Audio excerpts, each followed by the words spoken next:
primeiro fundamento o Senhor falava para mim, Mike, para que você possa crescer, para que o meu reino possa ampliar em você, você precisa compreender um fundamento, que é o que significa o ser criado à imagem e à semelhança de Deus. Qual é o significado disso?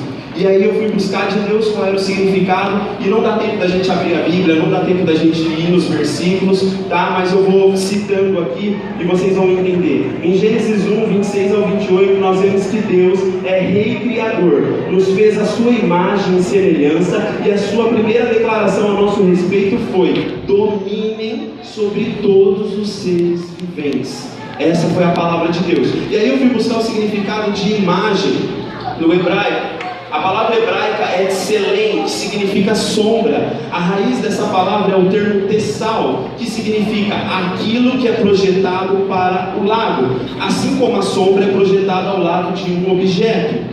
Resumindo, somos personalidades arquitetadas e criadas por Deus, dependente dele, e manifestem uma estrutura corpórea para relacionamento e domínio. Somos os representantes dele aqui na terra, criados como príncipes regentes para regermos a criação, semelhantemente como um maestro rege uma orquestra, a fim de transmitirmos um harmonioso e glorioso som da glória de Deus. Aí eu fui buscar o significado da palavra semelhança. Em hebraico a palavra semelhança é demut, que vem da raiz dan, que significa sangue. Resumindo, somos semelhantes a Deus, criados para ter relação, afinidade. Somos parecidos com Ele, não iguais. Assim como o filho é semelhante a seu pai, porque tem o mesmo sangue que Ele. Aí a gente olha hoje e fala: Mike, mas essa não é a realidade nossa, da nossa vida hoje. E por que isso? A Escritura vem e mostra pra gente uma má notícia que Deus fala a respeito de todos os seres humanos. Mike, qual é essa má notícia? A má notícia está em Eclesiastes capítulo 7, verso 29. Deus criou o ser humano justo, mas este se deixou envolver por muitas ilusões e astúcias. Quer dizer, ele deixou ser enganado. Deus criou ele perfeito, mas ele se deixou envolver e enganado. Ele foi enganado. E aí o que acontece? Ele perde a sua identidade, quem ele é comprometida. E a sua vocação, aquilo que ele nasceu para fazer, também foi comprometida. E aí a gente olha e vê o resultado disso no nosso mundo. Está comprometida a identidade e a vocação da criação de Deus. Essa é a má notícia. Mas a Escritura não dá só a má notícia, a Escritura também dá a boa notícia. E qual que é a boa notícia? A boa notícia está em Lucas, capítulo 19, verso 10, que diz: Jesus veio buscar e salvar o que estava perdido. Veio resgatar não somente pessoas, mas a identidade e capacidade de domínio. Então a má notícia é: nós perdemos aquilo que Deus deu. Mas qual é a boa notícia? O Senhor veio buscar e salvar tudo aquilo que foi perdido. Não somente pessoas, mas a identidade que Ele nos deu e a nossa vocação. Aquilo que nascemos para ser e aquilo que nascemos para fazer. Essas duas coisas. E aí, o segundo fundamento dessa mensagem é a compreensão. O Senhor falava para mim: Mike, para que o meu governo possa ampliar sobre você, você precisa entender o que significa domínio, o que significa reino. E aí, buscando do Senhor, o Senhor mostrou que domínio é radá em hebraico, que significa reino, poder soberano, poder real. Salmo 8, do 4 ao 9 diz: resumindo, todo ele, o Senhor nos fez um pouco menor do que os anjos e nos coroou de glória e de honra. Nos criou para dominar sobre as obras das suas mãos. Esse salmo é tremendo porque revela que nós fomos criados por Deus. Para quê? Para que nós pudéssemos ser uma sombra do que Ele é lá nos céus, sermos aqui na terra, sermos uma realidade dele aqui, fazendo aquilo que Ele faz lá, nós fazemos aqui. Então as coisas da terra são coisas inferiores às realidades do céu, e nós fomos criados um pouco menor do que os anjos para fazer essas coisas.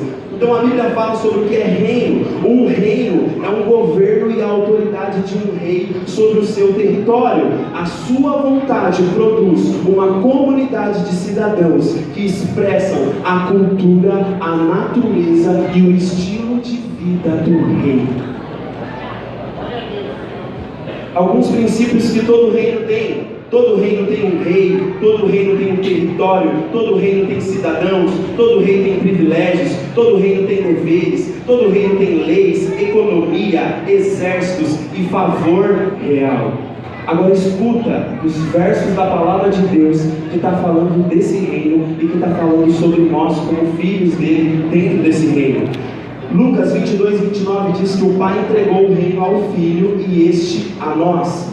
Judas 1, 25 diz: ele tem domínio antes de todas as eras, agora e para todos sempre. Efésios 1, 21 diz: Jesus agora está muito acima de tudo e todos, não somente nessa era, mas na que há de vir. Daniel capítulo 7 mostra que Jesus receberá domínio eterno, que jamais terá fim e jamais será destruído. E nós, os seus santos, vamos receber e tomar posse para sempre desse reino confiado a nós. Vamos amar, deleitar e gozar eternamente dessas verdades. Apocalipse 5,10 diz: ele nos constituiu reino e sacerdotes para o nosso Deus, e assim reinaremos sobre a terra. 1 Timóteo 6, 14 e 15: ele é o único soberano, rei dos reis e senhor dos senhores. Apocalipse 19,16 diz: rei dos reis e senhor dos senhores.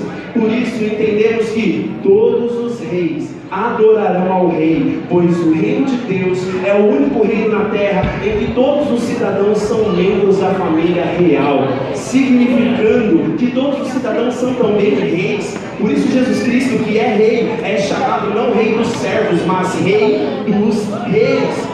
Deus nos deu a autoridade, o direito legal de exercer domínio, nos deu capacidade de nos movermos em seu poder.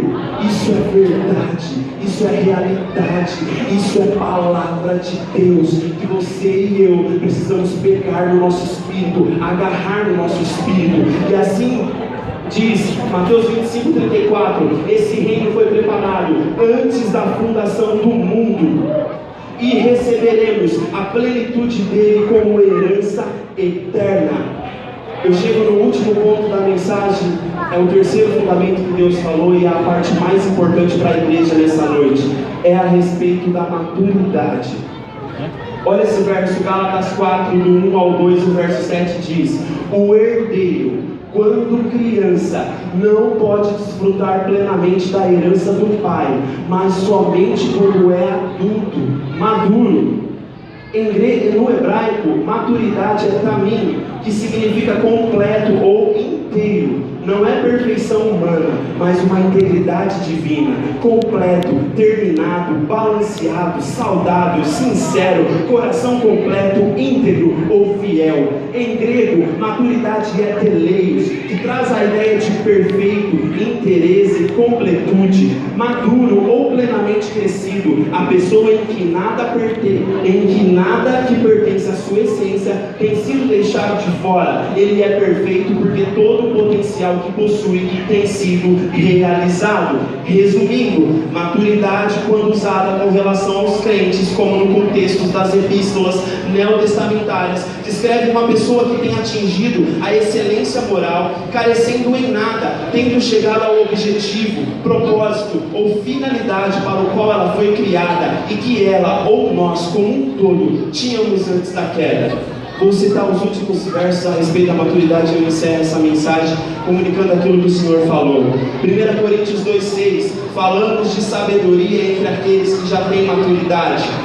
1 Coríntios 14:20: não seja infantil na maneira de pensar, e sim adulto quanto ao entendimento. Efésios 4:13: chegamos à maturidade, atingindo a medida da estatura da plenitude de Cristo. Filipenses 3:15: por isso, todos nós que alcançamos a maturidade espiritual, Colossenses 1:28, o trabalho dos apóstolos era para apresentar todo crente maduro em Cristo.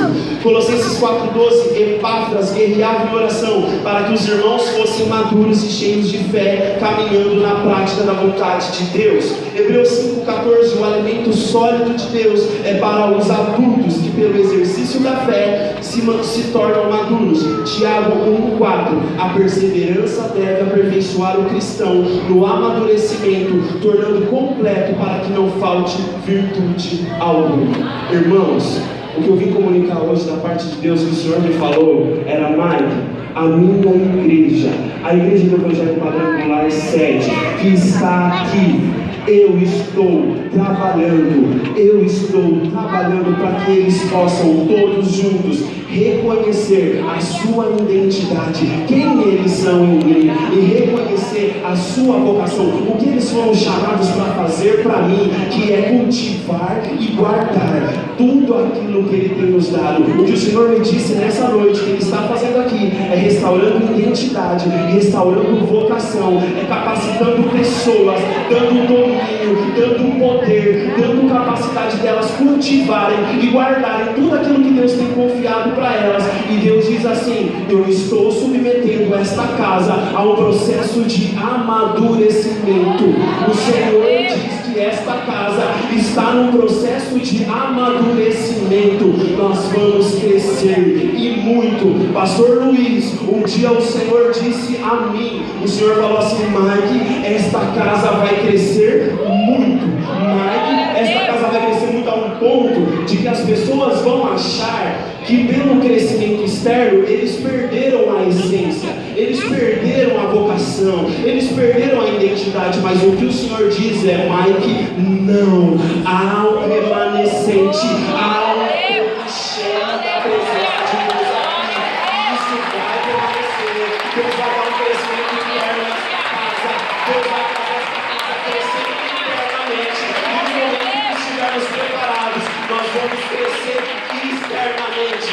Eu concluo essa palavra sem saber que eu estaria aqui. Um dia antes de eu saber que eu estaria aqui, eu estava meditando em Gênesis capítulo 48, e o Senhor tem algo profético sobre as nossas crianças. O Senhor tem algo muito profético sobre as nossas crianças. Lá naquela passagem, a Escritura mostra que José está com os seus 2 filhos, e Israel, Jacó, já está muito velho, ele já está quase morrendo. E a Escritura fala assim, que eles pegaram, José pegou os 2 filhos e levou eles até Israel. Israel colocou as mãos sobre eles e liberou uma palavra profética a respeito do futuro deles, a respeito de quem eles iam ser. Isso foi tremendo. Na hora que eu estava lendo aquilo ali, o Espírito Santo falou para mim assim, e José, na verdade, ele faz uma declaração assim, ó: estes são os filhos que Deus me concedeu.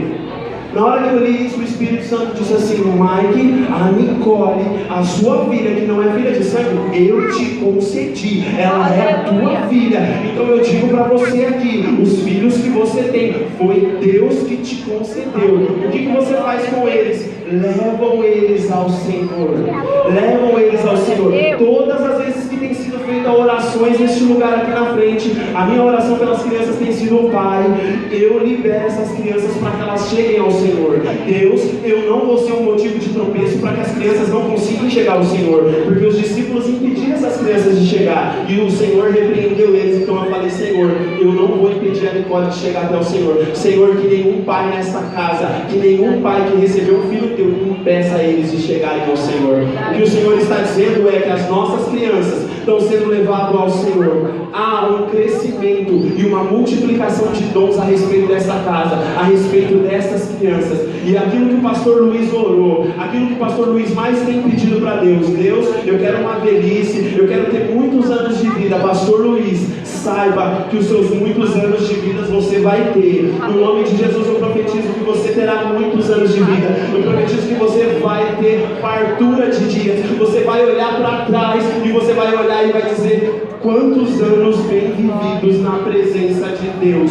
E você, ainda que esteja velho, debilitado, ainda que esteja com limitações, você ainda terá a visão de Deus, você ainda terá a revelação de Deus, e você ainda vai liberar a respeito do povo que se encontra aqui, a respeito das crianças que estão aqui, para que elas vivam tudo aquilo que Deus tem para elas. Irmãos, se coloquem de pé no nome de Jesus. Vamos orar e vocês vão receber o espetáculo da parte de Deus nessa hora, em nome do Senhor.